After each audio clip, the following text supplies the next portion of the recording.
précédent Sénat, nous, et particulièrement le groupe RDSE, on ne conçoit pas la République non plus sans la priorité qui serait celle de l'éducation nationale dans l'engagement de notre société.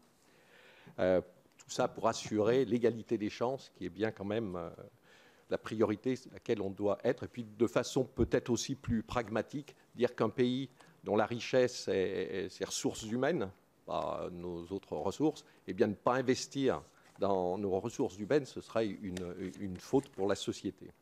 Alors, le président de la République, pendant sa campagne électorale, a parlé de mettre autour de la table, justement pour traiter l'éducation nationale, l'ensemble des collectivités avec l'éducation nationale, l'État.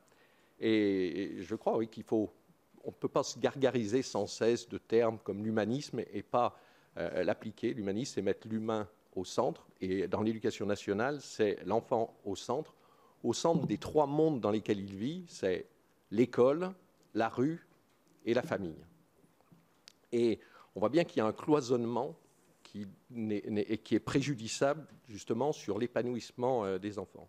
Alors, il faut que les collectivités locales soient associées, les communes, parce qu'on a bien vu que le périscolaire, la façon dont on a transféré le périscolaire a été peut-être mal vécu, mal appréhendé aussi par les communes et qu'on a à parfaire et peut-être donner des moyens pour que les règles qui se passent dans la rue, avec la prise en charge même d'ailleurs des éducateurs de rue, eh bien, n'ait pas des messages différents de celui, par exemple, des surveillants dans les établissements scolaires, mais qu'on ait bien les mêmes règles et que plutôt que recréer encore des usines à gaz de rencontres, eh bien, que les gens puissent s'y glisser.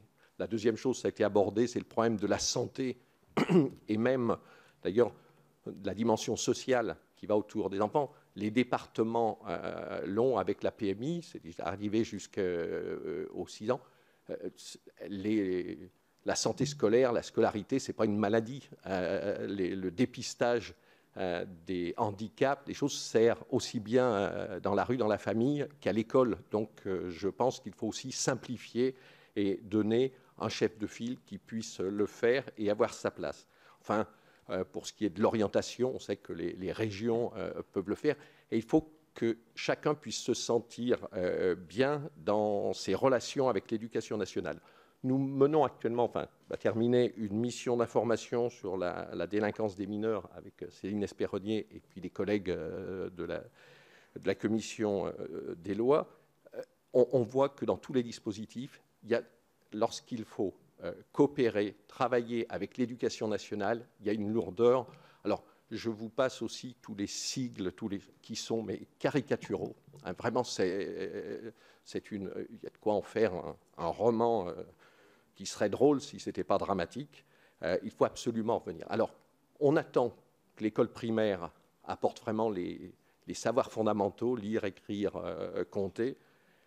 Il y a un problème à voir aussi sur le secondaire, puisque les auditions qu'on a faites montrent que lorsqu'on interroge des enfants à distance, eh bien, ils gardent pas un très bon souvenir de leur passage dans les collèges. Alors, c'est certes peut-être lié aussi à la tranche d'âge, à l'adolescence, mais enfin, il ne faut pas qu'on contribue à faire de l'adolescence une maladie. C'est une période de la vie, de la jeunesse qui doit être au contraire plus radieuse et qu'une prise en charge puisse être un petit peu différente. Enfin, les lycées. Moi, je regrette que dans mon département, on a des initiatives, mais qui viennent quand même que toujours du privé, par exemple, avec de très belles réussites d'enfants qui font 4 années de lycée, c'est-à-dire qui passent un CAP, un BEP et un bac en 4 ans avec des bonnes réussites. Et ça, c'est toujours des initiatives, hélas, qui ne viennent pas de l'éducation nationale et on peut en être un peu heurté. Alors, on nous parle après du SNU, qui sera aussi une période de rattrapage. Là, dans la délégation à la prospective, on a fait des auditions qui nous parlaient de faire une année de propédeutique à la fin des études pour combler tous les manques. Enfin, il suffit peut-être de revoir à ce moment-là à la fois la durée de temps dans les établissements scolaires, les programmes, pour qu'on n'ait pas besoin d'aller remettre des pansements, au contraire, qui constatent et qui confirment les manques du parcours naturel. Voilà ce que je voulais dire. Samantha Cazebonne. Merci, Monsieur le Président. Monsieur le Ministre, je vous fais un peu quitter le territoire national. Le réseau d'enseignement français à l'étranger compte 566 établissements à travers